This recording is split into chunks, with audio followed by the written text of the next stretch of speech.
Hello everyone, कैसे हैं आप सब। उम्मीद करते हो कि आप सब एकदम मस्त होंगे हमेशा की तरह। तो वीरो स्टोरी पे आगे बढ़ते हैं। ये हमारी स्टोरी ओनली अस है ना, तो आपको तो पता ही होगा। एंड कैसी लग रही है आपको स्टोरी, आप बता सकते हैं। आई नो मैंने थोड़ा सा ज़्यादा ही गैप कर देती हूँ, बट सॉरी, हाँ थोड़ा सा मैं बिजी थी। तो चलो सॉरी वॉरी का सब चैप्टर वैप्टर क्लोज करते हैं, बिकॉज ये सब बोलना वोलना ठीक नहीं लगता है। तो चलिए हम बढ़ते हैं आगे। तो अभी जैसे चल रहा था, किसकी कहानी, आरोही एंड रिद्धि की। तो पिछले एपिसोड में आपने क्या देखा था, आरोही ने रिद्धि की एक लॉकेट थी वो पकड़ ली थी, एंड उसने बोला था कि ठीक है तुम या तो जॉब छोड़ दो या फिर ये लॉकेट मेरे से ले लो। बट रिद्धि के पास बड़ा कन्फ्यूज़न था। वो होता है ना कि आप फंस चुके हैं बीच में, आपके पास कुछ भी ऑप्शन नहीं है, क्योंकि वो जॉब भी नहीं छोड़ सकती थी और वो लॉकेट को कैसे छोड़ देगी भाई, उसकी माँ की आखिरी निशानी है। एंड वो रोने लग गई थी। तभी रिद्धि बोलती थी देखो मेरे सामने नाटक करने की कोई ज़रूरत नहीं है। तभी आरोही ये सब चीज़ें बोल ही रही थी। तभी वो देखती है कि भाई रिद्धि जो होता है ना, वो एकदम से ना बंदा पैर पकड़ लेता है कि प्लीज़ प्लीज़ वो लॉकेट मुझे दे दो प्लीज़। मैं जॉब नहीं छोड़ सकती, जॉब मेरे लिए बहुत इंपॉर्टेंट है, प्लीज़ प्लीज़ प्लीज़ मैं वो लॉकेट दे दो प्लीज़ मुझे, प्लीज़ आरोही प्लीज़ ऐसा मत करो, तुम जो बोलोगी मैं सब चीज़ करूँगी। अब यहाँ पर ना आरोही को ना अच्छा नहीं लगता है। वो होता है ना कि एकदम से दिल पिघल जाना यार, इस तरीके से ना उसका दिल पिघल जाता है यार, उसको एकदम बुरा लग जाती है सारी चीज़ें कि यार वो चुप हो जाती है कि इतना बेबस कोई इंसान कैसे हो सकता है। वो सोच रही थी कि एक ही तो लॉकेट है, ऐसी लॉकेट तो ले सकती है, इतनी महंगी भी नहीं लग रही, ठीक है गोल्ड की है पर इतना ज़्यादा एक्सपेंसिव भी नहीं थे ना, क्यों कर रही है इसके लिए। तभी वो रिद्धि जो है ना वो चुपचाप ना वो आरोही के पैरों को ही पकड़ के रखी थी। तभी आरोही बोल okay okay stop it please, उठो ये सब मत करो, ये लो तुम अपना लॉकेट, इन लोगों को कुछ छोड़ने की ज़रूरत नहीं है। अब भाई जैसे उसको लॉकेट मिलता है ना, वो लॉकेट को पकड़ के रखती है और वो होता है ना रोना स्टार्ट कर देना, इस तरीके से ना वो रोने लगती है। अब वो जैसे ही रोने लगती है ना, तो आरोही उसको देख रही थी, बोलती ओके सॉरी ले लिया तुम्हारा लॉकेट ना, कर दिया ना वापस, I am so sorry. And Riddhi उसकी तरफ देखती भी नहीं, वो बोलती आप जो बोलेंगी मैं आपसे वैसा ही करूँगी, ठीक है। इतना बोलने बाद वो वॉशरूम चली जाती है। अब जैसे ही वो वॉशरूम जाती है ना, तो वॉशरूम में जाने के बाद होता क्या है ना, उसको इतना रोना आ रहा था ना भाई इस मोमेंट पे कि एकदम बंदा बेबस हो चुका है। वो उस लॉकेट को पकड़ के बहुत रोती है। हाँ बचपन की कुछ कुछ यादें, एकदम धुंधली धुंधली सी यादें, उसके मॉम उसके डैड ये सब एक अच्छी फैमिली की तरह रह रहे थे, वही सब यादें उसके माइंड में आ रहा था। बट वो होता है ना कि भाई अब उसके पास कुछ भी चीज़ें नहीं हैं इस तरीके से। तभी आरोही की माँ आवाज़ देती, आरोही बेटा खाना खा लो। तभी आरोही बोलती हाँ माँ आ रही हूँ, एंड वो नीचे जाती है। एंड उसके मामू बोलते हैं कि रिद्धि कहाँ है। तभी आरोही बोलती है डैड वो एक्चुअली शार ले रही है। ओह तो थोड़ा देर रुक जाते हैं ना, उसके आने के बाद खाना स्टार्ट करते हैं। तभी आरोही कुछ बोलने आई, तभी उसकी माँ बोलती है नहीं वो खा लूँगी बोली है, हम खा लेते हैं है ना। इतना बोलते हैं और इतना बोलने में आधे लोग खाना वाना खा लेते हैं। यहाँ रिद्धि रो रही थी, बहुत ख़राब लग रहा था। होता है वो थोड़ा सा छत में बालकनी वाला एरिया था ना, उस तरफ आ गई थी। एंड उस तरफ आने के बाद ना सिर्फ बाहर ना दूर को देख रही थी, मतलब दूर से होता ना एकदम से देखना, एकदम कम गाड़ियाँ चल रही हैं इसको देखना। एंड आसमान की तरफ देखती भाई, बहुत सुंदर सा ना एक चांद निकला था। चांद के आजू बाजू दो तारे थे, जो तारे इतने खूबसूरत लग रहे थे ना। एंड जब भी वो तारों को देखती थी ना, उसको लगता था पता है कि वो अपने मॉम और डैड को देख रही है। बस माइंड में कुछ थॉट्स खड़ी हुई थी लॉकेट को लेके। एंड उस लॉकेट को ना उसने एकदम होता ना एकदम ज़ोर से अपने हाथ में पकड़ लेना, इस तरीके से उसने एकदम टाइटली पकड़ा हुआ था उस लॉकेट को। अब जैसे एकदम टाइटली पकड़ा हुआ था ना, तो बस उसके मन में कि मुझे ऐसे क्यों छोड़ दिया, आप दोनों तो चले गए ना, अगर आप दोनों को जाना था तो मुझे भी लेके चलते ना, ऐसे थोड़ी होता है, पापा आपने ऐसा क्यों किया, माँ आप भी चली गई, बट क्यों। उसकी सिर्फ शिकायतें थी, आंखों से कुछ आंसू बह रहे थे। एंड बस उसके इंसान जब बेबस होता है ना, उसके पास कुछ करने के लिए नहीं होता है ना, तो वो क्या करेगा। इस तरीके से एकदम चुप थी और चुपचाप बस देख रही थी। तभी उसके मामू आते हैं एंड पीछे से आके उसके शोल्डर पे हाथ रखते हैं, बिकॉज उनकी आदत थी डिनर करने के बाद वॉक करने की। तभी उसके शोल्डर पे हाथ रखते हैं, तुम ठीक हो। तभी वो एकदम से होता है ना, रिद्धि अपने आंसू पूछना, हाँ हाँ मैं ठीक हूँ, डिनर पे क्यों नहीं है। एक्चुअली मामू थोड़ा सा मन नहीं कर रहा था, वो ऑफिस पे ना मेरी एक दोस्त बनी है, उसके साथ कैंटीन में ज़्यादा ही खा लिया था। अच्छा ओके सब ठीक है, हाँ सब ठीक है। बट उसके मामू समझ चुके थे कि कुछ भी चीज़ें ठीक नहीं हैं, बट उस टाइम पे वो कुछ बोलना नहीं चाहते थे। होता है ना कि इंसान को उस टाइम पे एकदम एम्बेरसमेंट वाले मोमेंट में मत डालो। वो शांति से थे, वो खड़े हुए थे एंड बोलते हैं कुछ भी प्रॉब्लम है मुझे बता सकते हो, ओके। कपड़े लेना है, नहीं नहीं मामू मेरे पास पहले से कपड़े हैं, ठीक है। ऑफिस कैसे जा रहे हैं, सब ठीक है। बॉस, हाँ बहुत अच्छे हैं। कोई परेशान तो नहीं करता, नहीं ऐसा कुछ नहीं, ओके। इतना बोलते हैं और इतना बोलने के बाद उसके मामू चले जाते हैं। अब उसके मामू को जाने के बाद ना आरोही आती है। आरोही देखती है जाओ खाना खा लो। तभी रिद्धि बोलती है जी थैंक यू, मेरा मन होगा तो मैं खा लूँगी। मैंने बोला ना अभी जाओ खाना खा लो। सॉरी, मुझे ऐसे तुम्हारी चीज़ें नहीं लेनी चाहिए थी। तभी रिद्धि ना आरोही की तरफ दिखती है और वो होता है ना एकदम ताना मारने वाला स्माइल भाई की ऐसे साइड स्माइल हंस देना। ठीक है ना, मैंने तो आपसे आपका परिवार छीन लिया यार, आपने मेरे से एक चीज़ ली, उसमें क्या ही होता है। सॉरी हाँ, बट मैं ये नहीं दे सकती हूँ। इसको छोड़ के ना अगर आप कुछ भी लेना चाहें ना तो आप ले सकती हैं। अगर आपको कभी भी कुछ भी चाहिए ना तो आप मुझे बता सकती हैं, मैं आपके लिए कुछ भी कर दूँगी। आपने मुझे मेरे साथ अपना परिवार शेयर किया है, कोई नहीं करता है। और आपने इतना मतलब मुझे अपने कमरे में जगह दे दिया, और मैं क्या ही उम्मीद करूँ आपसे। अपने वो सब चीज़ किया, सॉरी हाँ, मैं आपकी ज़िंदगी पे, पर मैं बहुत जल्दी से जल्द ना चली जाऊँगी। इतना बोलते और इतना बोलने वाले अपने आंसू पोंछते हुए हंस चली जाती है। आरोही खड़ी हुई थी। आरोही को ना ये बात ना अब अच्छी नहीं लगी थी कि जो रिद्धि ने बोला था ना कि अब मैं जल्द से जल्द चले जाऊँगी, उसको ना ख़राब लग गया था। एंड उसकी आंखों से वो जो बार बार भाई आंसू बह रहे थे ना, वो ना उसकी आंखों को ना देख नहीं पा रही थी। होता ना कि बर्दाश्त नहीं कर पाना, इस तरीके से उसकी आंसुओं को ना वो बर्दाश्त नहीं कर पा रही थी। उसको एकदम ख़राब लग रहा था। खड़ी हुई थी, स्मोक निकालती है, एक भाई स्मोक की डिब्बी निकालती है और वो स्मोकिंग करने लगती है। तभी उसकी दोस्त प्रिया का कॉल आता है। हे कहाँ है तू? कुछ नहीं, छत पे हूँ। फिर से पी रही है? क्या करूँ? किस बात का स्ट्रेस हो गया बता मुझे। नहीं यार ऐसा कुछ नहीं है, मैंने बोला ना।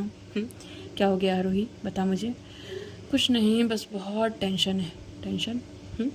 किस बात का टेंशन है तुझे? बता ना। हाँ कुछ नहीं, समझ नहीं आ रही हो कुछ चीज़ें। क्या चीज़ें? एक क्वेश्चन पूछूं क्या तेरे से? तभी उसकी दोस्त जो प्रिया थी बोलती, पूछना, क्या हो गया? कोई पर्सन है जो मैं बचपन से नहीं पसंद है, हम उसको बिल्कुल ही पसंद नहीं करते, हेट करते हैं, नफरत। और जब वो रोता है तो उसकी आंसुओं से हमें तकलीफ़ होती है, तो इसको क्या बोलते हैं? तभी उसकी दोस्त बोलती है, क्या बोल सकते हैं, ये शायद उसके ऊपर दया आ रही हो। नहीं, मुझे ऐसा कुछ नहीं आता है, बट कभी भी अगर वो जाने की बात करती है तो मान लो हम उसको देखते हैं तो मन करता है कि यार मत जाना, क्यों जाना है तुझे, ये वाली फीलिंग आती है। तो ऐसा कुछ नहीं हो सकता है तेरे को दया आती हो उसके ऊपर, बेचारी समझती हो तो उसे। इतना बोलती, तभी आरोही ना एकदम चुप हो जाती, बोलती अच्छा चल ठीक है रखती हूँ हाँ। इतना बोलती है, कॉल कट करने के बाद रूम के अंदर जाती है। रूम के अंदर जाती है तो देखती है कि हमारी रिद्धि चुपचाप बैठ के कॉर्नर साइड पे बैठी हुई है। एंड कॉर्नर साइड पे बैठी हुई लैपटॉप लेके आरोही आती है और वो देखती है रिद्धि को भाई, और देखने के बाद वो नीचे जाती है। अब जैसे ही वो नीचे जाती है ना तो अपनी माँ को देखती है। माँ वो, हाँ बेटा क्या हो गया? कुछ नहीं माँ। अच्छा ठीक है, कुछ चाहिए? नहीं माँ ठीक है, वो मिल्क गर्म करना। अच्छा ठीक है, पी लेना ओके। इतना बोलने के बाद भाई वो एक ग्लास में ना मिल्क गर्म करती है। एंड गर्म करने के बाद उसमें लेके आती है, थोड़ी सी चीनी डाल देती है। एंड ना उसको ना चॉकलेट मिल्क बहुत पसंद था, तो वो एक ही ग्लास लेके गई थी बोल सकती है ऊपर। और बट वो ना अपने पीने के बजाय ना उसको ना मतलब रिद्धि के सामने ले जाके रख देती है। रिद्धि एक बार देखती है उसको ऊपर से नीचे। क्या हो गया? तुम्हारे लिए पी लो। सॉरी मुझे नहीं चाहिए, बोला ना पी लो। तुमने बोला है ना मेरी हर एक बात मानूंगी, तो पी लो। डिनर भी नहीं किया है, कितनी थकी हुई लग रही हो, और पी लो। और ये तुम्हारा लैपटॉप प्लीज़ इसे बंद करो, मुझे सोना डिस्टर्ब हो रहा है। बट मैं तो दूसरे कॉर्नर पे बैठी हूँ, आपको क्यों डिस्टर्ब हो रहा है? मैंने बोला ना बंद करो, और जो भी करना अपना काम सुबह करना, प्लीज़ चुपचाप सो जाओ यार, मुझे डिस्टर्ब हो रहा है, समझती नहीं हो तुम क्या बात को। वो उसको डांट देती है। रिद्धि एकदम चुप कि भाई क्या हो गया, इनके तरफ तो कुछ जा भी नहीं रहे। बट आरोही की यही इंटेंशन था यार ये सो जाए, क्योंकि उसकी आंखें होती हैं ना एकदम रेड दिखनी, है ना, सच में थक चुकी थी यार बहुत ज़्यादा। इस तरीके से उसको डांट देती है। अब वो क्या होता है, वो चुपचाप लेट जाती है भाई मिल्क पीने के बाद। अब जैसे ही लेटती है ना, आरोही इसकी तरफ फेस करती है। तभी रिद्धि वो एकदम से सॉरी। तभी आरोही बोलती है इट्स ओके। कैसा चल रहा है तुम्हारा ऑफिस? तभी रिद्धि एकदम शॉक्ड कि ये मेरे से बात कर रही है। तभी रिद्धि होती, आप मुझसे पूछ रहे हैं, कमरे में कोई भूत तो है नहीं। अब वो भाई जैसे ही भूत की बात सुनते ही वो रिद्धि आरोही की तरफ थोड़ा सा खिसकने लगती है। आरोही को ना उसका वीक पॉइंट समझ आता है, तो भाई ये बंदी डरती है भूत से। अब वो क्या करती है ना कि एकदम तरीके से होता है ना थोड़ा सा दूर खसक जाना उससे, रिद्धि से।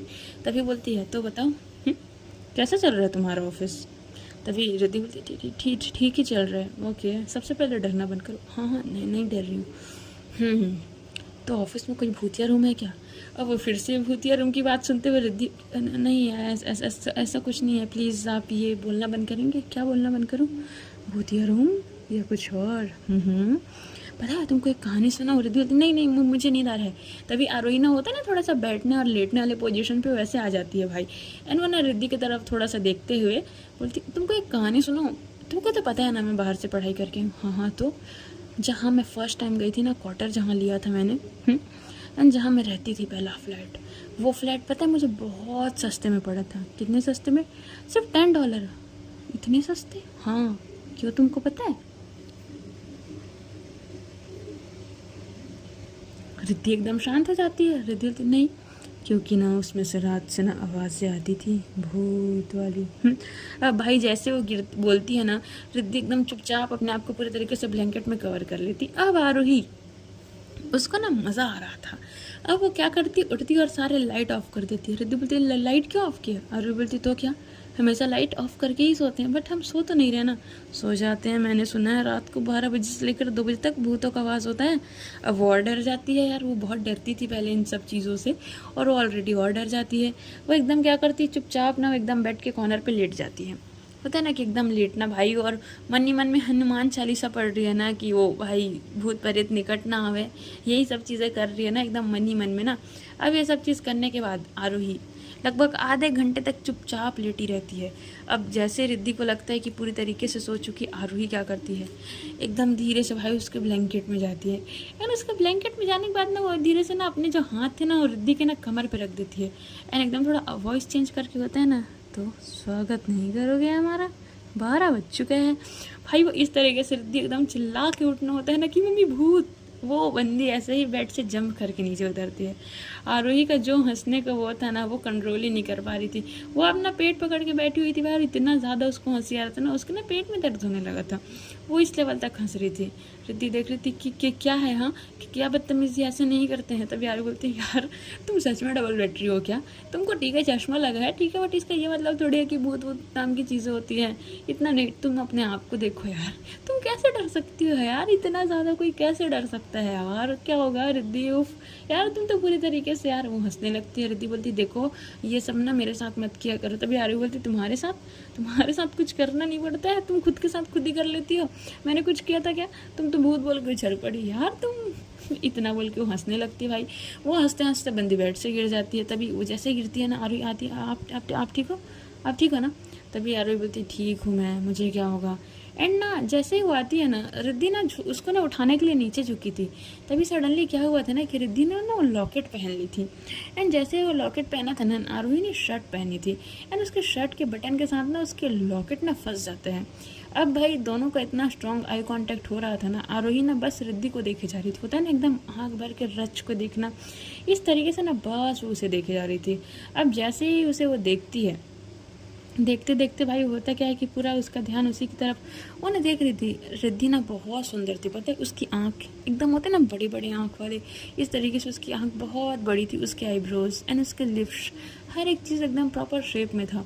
आरोही बस यही बोलती वाह कितनी ब्यूटीफुल है यार ये।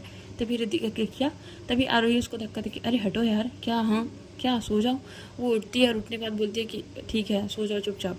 इधर रिद्धि कंफ्यूज कि क्या हो जाता है इसको धीरे धीरे से। तभी रिद्धि भी आती है और चुपचाप से लेट जाती। आरोही भाई वो ना जब से ना उसने देखा था ना कि इतने उसके करीब थी रिद्धि एंड उसके लिप्स वगैरह, वो अपनी आंखें बंद कर रही थी ना, उसको बार बार ना वही सब ख्याल आ रहे थे, उसके लिप्स, ये सब चीज़ें बार बार उसको ख्याल आ रहे थे। बहुत मुश्किल से वो सोती है। अब वो सोए हुए थे, दोनों सोए हुए थे। अब होता गया है, रात काफ़ी ज़्यादा हो चुका था। अब यहाँ आंखें खुलती है आरोही की। अब जैसे ही आरोही की आंखें खुलती है, वो क्या करती है, रिद्धि के थोड़ा सा करीब जाती है। और थोड़ा सा करीब जाती है, उसको होता है ना भाई उसको बैक हक करके लेटना, इस तरीके से ना उसको ना उसने हक करके लेटा हुआ था। अब जैसे उसको देखती है ना भाई, उसके फेस और उसके लिप्स इतने ज़्यादा अट्रैक्टिव लग रहे थे ना कि हाँ ना हमारी आरोही ना खुद को कंट्रोल नहीं कर पाती है। एंड वो सडनली क्या करती है कि वो ना रिद्धि के ना होठों पे ना अपने होंठ रख देती है। अब जैसे ही वो करती है भाई, वो नीचे गिरती है बेड से, क्योंकि ये सब कोई रियलिटी नहीं है, सपना था। रात के 3 बज चुके थे। एंड भाई वो एकदम गिरती है। वो जैसे गिरती है, रिद्धि को भी आवाज़ आता है, वो भी उठती, क्या हो गया, कौन गिर गया, आप ठीक हो? अरे बोलते हाँ हाँ मैं ठीक हूँ, तुम सो जाओ तुम। इतना बोल के भाई वो एकदम से लगा था यार, उसके बैक में बड़ा ज़ोरदार लगा था। बट वो ऐसा था ना भाई, और माइनस नहीं होना चाहिए। तभी वो क्या करती, वो चुपचाप से जाती है वॉशरूम, और वॉशरूम में जाने के बाद फेस वॉश करती। क्या हो रहा है मुझे यार, ये सब क्या हो रहा है? अरे शिट, क्या सोच रही हूँ, ये कैसे कैसे सपने देख रही हूँ, छी क्या यार ये। इस तरीके से बार बार अपने फेस पे ना पानी थ्रो कर रही थी कि भाई ऐसा थोड़ी हो सकता है, मैं ऐसे सपने क्यों देख रही हूँ, छी क्या हो रहा है। उसको अजीब लग रहा था, और किसी और के साथ आए थे उसको समझ भी है, और रिद्धि के साथ आ रहे थे तो मतलब ऑकवर्ड हो गया था ना उसके लिए। अब वो खड़ी हुई थी वॉशरूम में।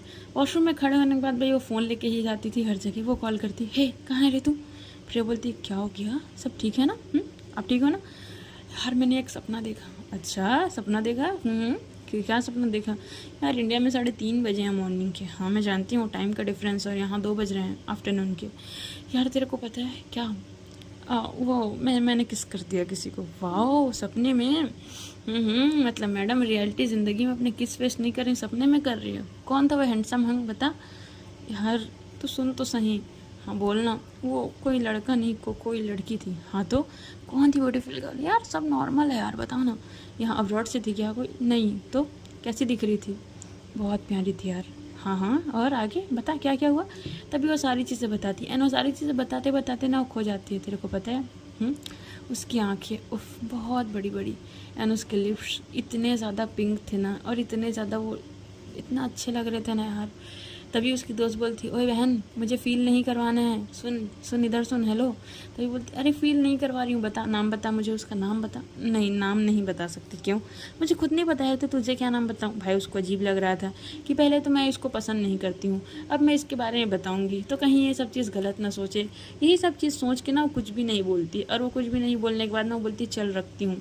इतना बोलती है और इतना बोलने आदत जाती है और चुपचाप लेट जाती है। रिद्धि उसी की तरफ फेस करके लेटी हुई थी, एकदम मासूम सा फेस होता है ना, एकदम ज़्यादा बच्चे वाला फेस, इस तरीके से।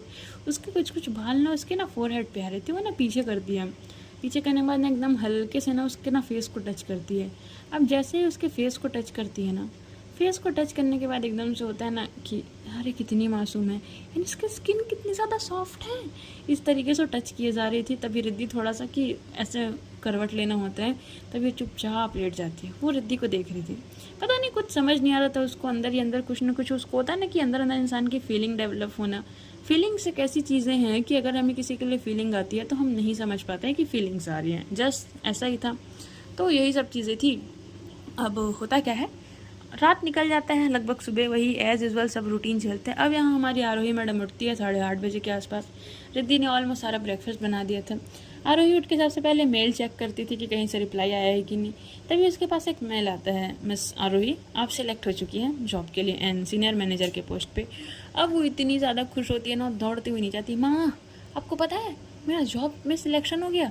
वो एकदम उसके यहाँ बोलती है, वाह बेटा क्या बात है, कितनी सैलरी है? माँ डायरेक्ट सीनियर मैनेजर के पोस्ट पे हुआ, 1 लाख रुपए मंथ मिलेगा। अब उसकी माँ, भाई अरे वाह बेटा सच में 1 लाख रुपए सैलरी? हाँ माँ 1 लाख रुपए सैलरी, वो भी सीनियर मैनेजर। ठीक है कौन सा ऑफिस है?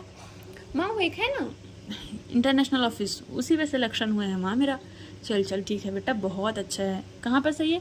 एंड जैसे एड्रेस बताती है, भाई यहाँ पर हमारे रिद्धि एकदम शांत, बिकॉज उसके बाजू में था बट वो कुछ नहीं बोलती, बिकॉज रिद्धि की जो जॉब थी ना वो ज़्यादा सैलरी की नहीं थी भाई, वो 40-45 हज़ार वाली थी। और इसकी डायरेक्ट क्योंकि इसको एकदम सीनियर मैनेजर वाला मिला था ना पोस्ट, तो इस हिसाब से पोस्ट के हिसाब से ज़्यादा ही सैलरी थी। अब एकदम खुश।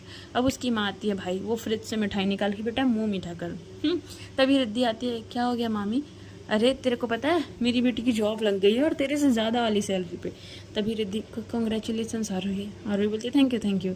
एंड उसके डैड पता है आपको मेरा जॉब लग गया है। एंड ना इस टाइम पे ना रिद्धि ना एकदम खामोश हो जाती है, क्योंकि देखो वो एक लाइन है, जिनके सपने हम देखते हैं वो भी सपने देखते हैं, चाहे कोई कितना अपना हो पहले अपने देखते हैं। पूरे रियलिटी से जुड़ा हुआ है कि इंसान ना जो अपने परिवार या अपने कोई खास होते हैं ना उसको ना बहुत अच्छे से सेलिब्रेट करते हैं, और जो हमें अपना नहीं समझते हैं ना उनको हमारी चीज़ें, हमारे सक्सेस से, हमारे फेलियर से कोई फ़र्क ही नहीं पड़ता है। इस तरीके से वो देख रही थी कि जब मेरा जॉब कब बात आया था किसी ने कुछ भी रिएक्ट नहीं किया था, बट जब आरोही का सब कितने खुश हैं, सब मिठाई खा रहे हैं। ये सब चीज़ें सोच के ना ब्रेकफास्ट उसने रेडी कर चुपचाप ऊपर जाती है। ये सब चीज़ें हमारी आरोही नोटिस करती है, बट वो नोटिस करने के बावजूद भी कुछ नहीं बोलती है। वो ऊपर जाती है और ऊपर जाकर चुपचाप बैठी हुई थी। कबर्ड खोलती है, उसके पास गिने चुने सिर्फ 4 कपड़े थे पता है बाहर जाने के लिए। वो हर दिन अलग अलग कपड़े रिपीट करके ही पहनती थी। अब वो एक कपड़े निकालती है और पहनती है, और पहनने के बाद बोलती है, मामू मैं जा रही हूँ। अरे बेटा तू जा रही है? आरोही तेरी कब से ज्वाइनिंग है? बस पापा आज से ही है। तो तुम दोनों एक साथ जाया करो ना, पास में तो है। तभी ये इधर मना कर देती रहती, नहीं मामू मुझे लेट हो रहा है मैं जा रही हूँ। एंड वो निकल जाती है। आरोही को भी अजीब लगता है कि हाँ पास तो है, एक साथ तो जा सकते हैं, बट वो उस टाइम पे कुछ नहीं बोलती। उसका ऐसा था ना कि भाई मैं आने के टाइम ठीक है ड्रॉप कर लूँगी, क्योंकि उसकी माँ थी तो अपनी माँ के सामने ज़्यादा वो रिएक्ट नहीं करना चाहती थी। तभी उसके यहाँ बोलती, क्या है मेरी बेटी को आप चैन से जाने नहीं दोगे क्या? तभी उसका, अरे नहीं मैं ऐसा नहीं बोल रहा था। एंड रिद्धि निकल जाती है पूरे रास्ते, ब्रेकफास्ट भी नहीं किया था एंड किसी ने नोटिस भी नहीं किया था ये चीज़ें। उसे बहुत तकलीफ होती थी इन सब चीज़ों से, बट वही होता है ना कि भाई हमारे कौन देखेगा, कौन हमें नोटिस करेगा। इन सब चीज़ों को सोचते सोचते वो जा रही थी रास्ते पे, बस स्टॉप में जाती है। बस स्टॉप में जाने के बाद एज यूजल टिकट लेके बैठी हुई थी भाई। हाँ, उसके पास एक हेडफोन था जो बीच से कट चुका था, जिस पे उसने कुछ कुछ टेप्स लगाए हुए थे। उसका फ़ोन ऐसा था कि भाई रबर बैंड लगा के फ़ोन चलाती थी। कुछ कुछ पुराने म्यूज़िक सुन रही थी, आंखें बंद थी। अब जैसे ही आंखें बंद थी उसका स्टॉप आता है, उतरती है। उतरने के बाद ऑफिस के अंदर जाती है, एज यूजल वही सारे काम करना स्टार्ट करती है ऑफिस के अंदर जाके, और वो कुछ भी चीज़ें नहीं।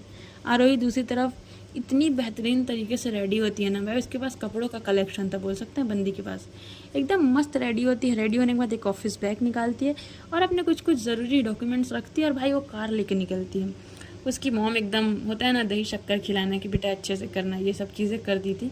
है ना, जाती है ऑफिस के बाहर पार्किंग पे लगाती है एंड पार्किंग में लगाने के बाद ना वो एंटर करती है, तभी वो जो मैनेजर थी वो आ जाती है और बोलती है ओके मिस आरोही, ये कीस है एंड प्लीज़ आप सर से जाके रिपोर्ट दे दीजिए, है ना। इतना बोलती है, इतना बोलेंगे तो कैबिन में जाती है। अर्जुन बैठा था, तभी आरोही बोलती है गुड मॉर्निंग सर। तभी अर्जुन बोलते हैं वेरी गुड मॉर्निंग, सो आप टाइम से देखिए, आप सीनियर मैनेजर होने के लिए तो मैंने आपको बहुत सारी रिस्पॉन्सिबिलिटी दी है एंड ये फाइल है। एंड इतना बोले आदमी एक लड़की को बुलाते हैं, ये मेरी असिस्टेंट है, ये आपको सारी चीज़ें समझा देगी कि आपको क्या करना है क्या नहीं करना है। अगर इसके बावजूद भी कुछ चीज़ समझना है तो फिर आप मेरे से पूछ सकते हो, ओके, ऑल द बेस्ट। तभी आरोही बोलती थैंक यू सर। इतना बोले तो चले जाती है। हाँ, उसका पर्सनल कैबिन नहीं बट एक डेस्क टाइप से मिला हुआ था, क्योंकि कैबिन थोड़ा सा ज़्यादा ही हो जाता है ना, इसलिए उसको नहीं मिला था भाई। अब वो बैठी थी और बैठे बैठे कुछ कुछ काम करी। उसके लिए सब चीज़ एकदम इजी थी बिकॉज उसकी स्किल्स बहुत अच्छी थी। होते हैं ना, मार्क्स हर चीज़ नहीं होते हैं।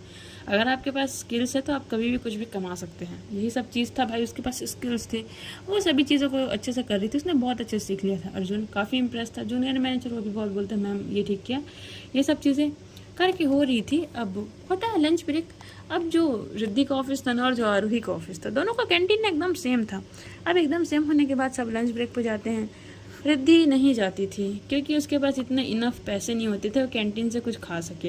एंड एज यूजल वही सब चीज़ें लंच लेके आना उसको पसंद नहीं आता था, किसी के साथ बैठ के खाना, तभी वो नहीं जाती थी। बट आज वो थोड़ा सा गई थी बिकॉज उसके सर में दर्द हो रहा था, तो उसको उसने सोचा था कि भाई चाय वगैरह पी लूँ। कॉफ़ी तो उसने सुबह से बहुत बार पी चुका था। बट जिस इंसान को चाय पसंद है ना, आप उसके सामने कुछ भी रख दो, उसे सिर्फ चाय ही चाहिए होता है, सिर्फ इसीलिए वो जाती है। अब वो जैसे जाती है ना कैंटीन में, आरोही वो एक बर्गर लेके खड़ी हुई थी, वो रिद्धि को देखती है। रिद्धि अपना रास्ता ही बदल देती है। तभी आरोही कुछ नहीं बोलती, वो खड़ी हुई थी बिकॉज हम नहीं जानते ऐसा ना। एंड 2-3 लड़की लोग आके आरोही से बात करते बिकॉज अगर आपकी ड्रेसिंग सेंस अच्छी है, आपके बात करने का लहजा अच्छा है, तो लोग आपकी तरफ अट्रैक्ट हो जाते हैं। बट रिद्धि चुपचाप गुमसुम सा होता है ना, एकदम खड़े होना, इस तरीके से खड़ी हुई थी। सो गाइस, आज की स्टोरी यहीं तक। देखते हैं आगे क्या होता है, बने रहिए मेरे साथ, ओके।